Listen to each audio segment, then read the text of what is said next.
As we start area, let's review perimeter. Perimeter is when we walk around an object. It's how far around something it is. So it's just one dimension. But when we talk about area, we're talking about how much space is actually inside of something. So here we have 1, 2, 3, 4, 5, 6, 7, 8, 9, 10, 11, 12, 13, 14, 15 units. And a shortcut, like we've talked about, is just doing the base times the height, so 5 times 3. However, when we talk about a parallelogram, some things to keep in mind with that are the base and the height are perpendicular to each other. So you can't just say that it's the side times the other side. So let's say, for instance, that this is 8 and this is 7 and this is 11. And of course that's not drawn to scale, but if that was the case, then we would not use the 8 at all. The 8 is just there to help us with the perimeter, because that's outside of the object. So the base is always perpendicular to the height. So that's why we're only using the 7 and the 11 here. And for our parallelogram, and this is the symbol for parallelogram, just the parallel symbol and then ogram, our area is going to be base times height. So now that we know what the base and the height are, we're just going to use our 7 for our base and our 11 for our height. So area equals 7 times 11, which is 77. Alright, so 11 is actually our altitude. And our altitude is just a perpendicular segment that's drawn from a vertex to the opposite side. And the key word there is perpendicular. Alright, pause the video if you need extra time. Alright, well, drawing a diagonal through a parallelogram actually creates two congruent triangles. And this leads us to the area formula for a triangle. So here's our parallelogram, and if we just draw a diagonal from one vertex to the opposite vertex there, notice we have two congruent triangles. So that means our area of a triangle is the same as the area of a parallelogram, except it's half of it. So we could say 1/2 base times height. Now, fortunately, there is a shortcut for this. And here's your shortcut. You can take half of one of the even numbers and then multiply it by the other number. And you can't always use this because you don't always have even numbers, but whenever you do, it makes it way easier. So let's put that shortcut into practice. Alright, so looking at this triangle, our height is 14, our base is 11. So we're going to write down our formula. Area is 1/2 the base times the height. And it's 1/2 11 times 14. Well, we have one even number here, which is the 14. So I can multiply in any order I want. It's a nice thing about the commutative and associative properties. So 1/2 of 14 is going to give me 7. And then I can just do 7 times 11, which I can do all in my head. Whereas before I may not have known 14 times 11 without doing the longhand work. So I get 77.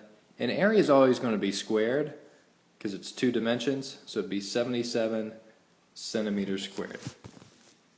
Pretty cool, huh?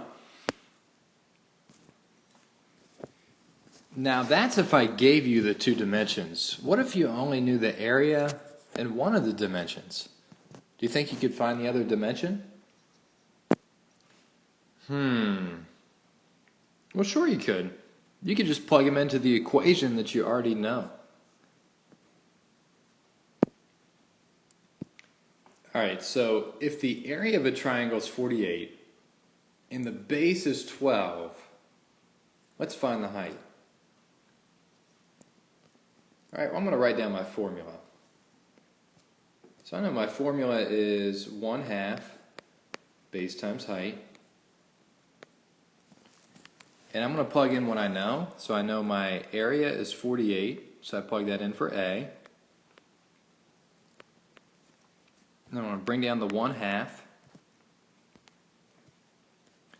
And then the base is 12, so I'm going to plug that in.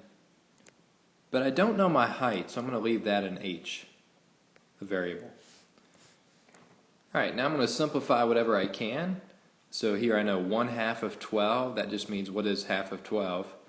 So that would be 6. So it's 6H equals 48. We have one more step. We want to divide by 6. Divide by 6. And because the inverse of multiplying is divide. And 48 divided by 6 gives us 8. So our height would be 8 units.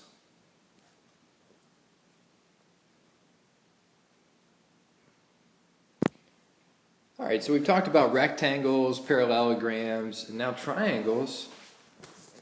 Well, what makes a trapezoid any different from those? Well, a trapezoid is like a parallelogram, except that the bases are different lengths. Oh, so I can take the average of the bases. And then I can multiply by the height. All right, take a second and jot down our trapezoid we have here. We have the top part is 9 meters, the bottom part is 11 meters, the height is 8 meters, and the two sides are 10 meters and 9 meters. And notice I have a right angle symbol here. And I put the bases in red just to show you that they are different sizes. So that's what makes a parallelogram different from a trapezoid. And that's the only difference. So those bases are not the same length. So it makes sense that we just take the average of those two bases and multiply it by the height. And in my formula, I refer to the two bases as base 1, and that's a subscript, it's not an exponent, plus base 2. So base 1 could be 9, base 2 could be 11, or vice versa. Doesn't matter. And I'm just going to plug in what I know. So I know that the area is 1/2. If I add up the two bases, so 9 plus 11, and then times the height. Now remember, I have three numbers here, 9, 8, and 10. Which one refers to the height? Yeah, the base is perpendicular to the height, so it has to be the 8. All right, so 9 plus 11 gives me 20, so I'm just thinking, what is half of 20, which is 10, and then 10 times 8 gives me 80, and that would be 80 meters squared. Because it's two dimensions.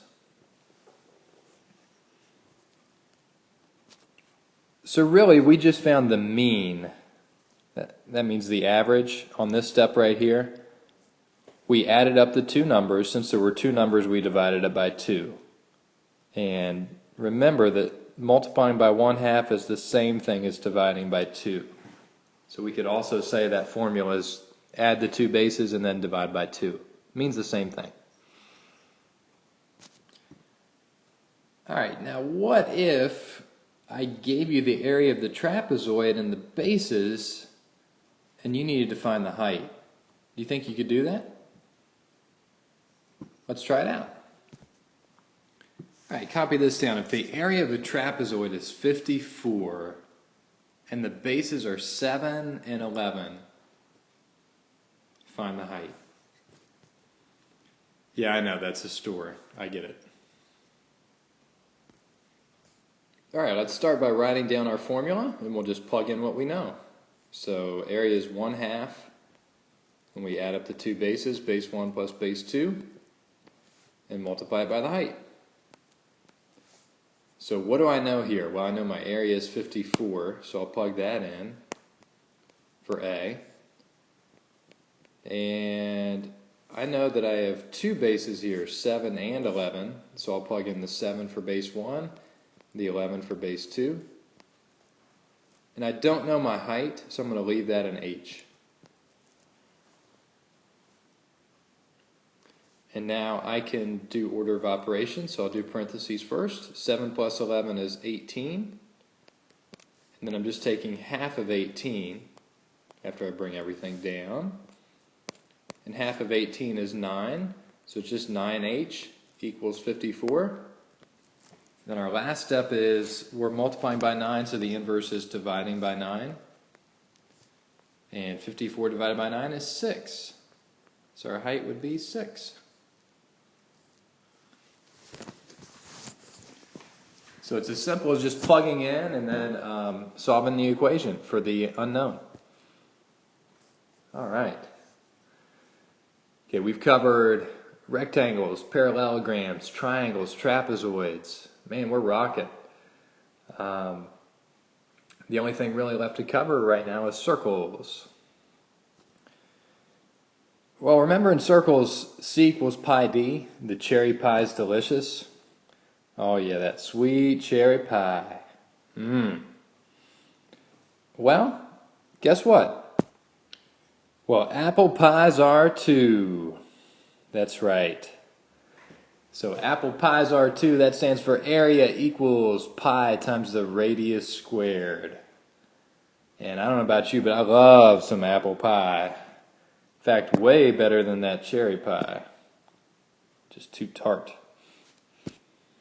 All right, copy down that memory tool. The apple pies are too. All right, and when we use the area formula, to find the exact area, we want to use pi.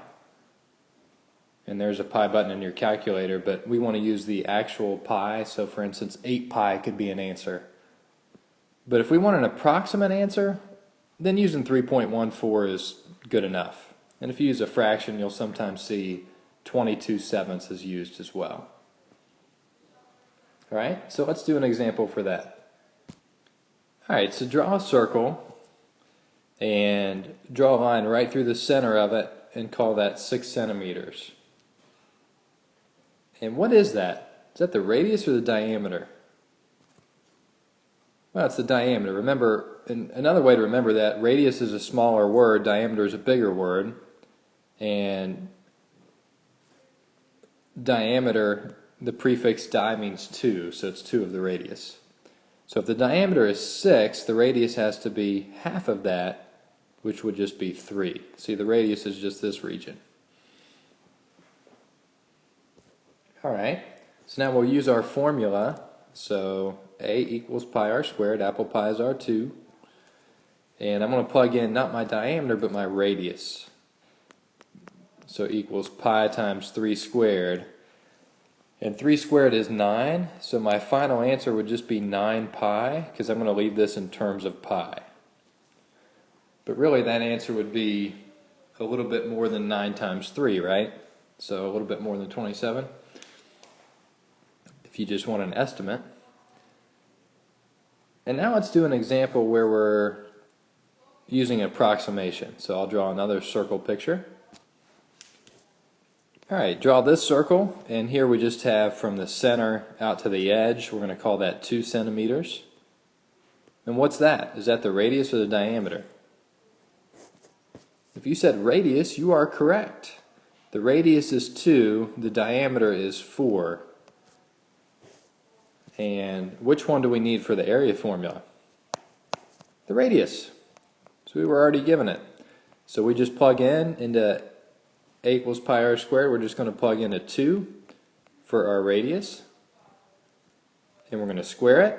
So that would be 4 pi. But here we want to get just an approximate answer. So an approximate answer means we want to use 3.14, not pi. So I'm going to write that as 4 times 3.14.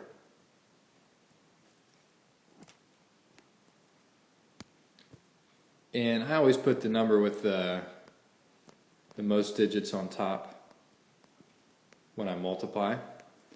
So 4 times 4 is 16, carry the 1. 4 times 1 is 4 plus the 1 is 5. 4 times 3 is 12. And then I have 2 numbers behind the decimal at the top, so I have 2 numbers behind the decimal on the bottom. So it would be 12.56 centimeters squared. And I just realized I forgot my units on the other one. It would be 9 pi centimeters squared on the other one as well. Alright, so we've gone over a circle if you're given the radius or the diameter, and we've talked about leaving it in terms of pi if we want an exact answer, or if we just want like a good estimate, then we can just use 3.14, because pi actually never stops. It goes on and on as far as we know. But what if I gave you the area and wanted you to find the diameter? Could you use your algebra skills to do that? Alright, this will be our last question in our application. Find the diameter if the area of a circle is 28.26. Alright. All I know is the area, and I want to find the diameter. Well, I do know my formula. I can start there, right? So apple pies are 2, a equals pi r squared. And I'm going to plug in what I know. I know my area is 28.26. Will that even help me here? Because isn't pi a variable? No, it's not a variable. It's a number. So I can actually, if I want to solve for r, I need to get r by itself. So I need to kick out or give pi the boot. So I'm going to divide by pi, which is really 3.14, right? So I'm just going to do 28.26 divided by 3.14. And remember, my outside number has to be a whole number, so I'll move that over 2. And I'll bring it straight up. So it's really just 314 into 282. Well, that won't go. So I'm thinking 314 into 2,826. Well, can I simplify that a little bit? How many times will 3 go into 28? That would be 9. Let's start there. So 9 times 4 is 36. 9 times 1 is 9, plus the 3 is 12. And then 9 times 3 is 27, plus the 1 is 28. Oh, that worked out for us. So there's no remainder, it's just 9. So those cancel, and we get 9 equals r squared.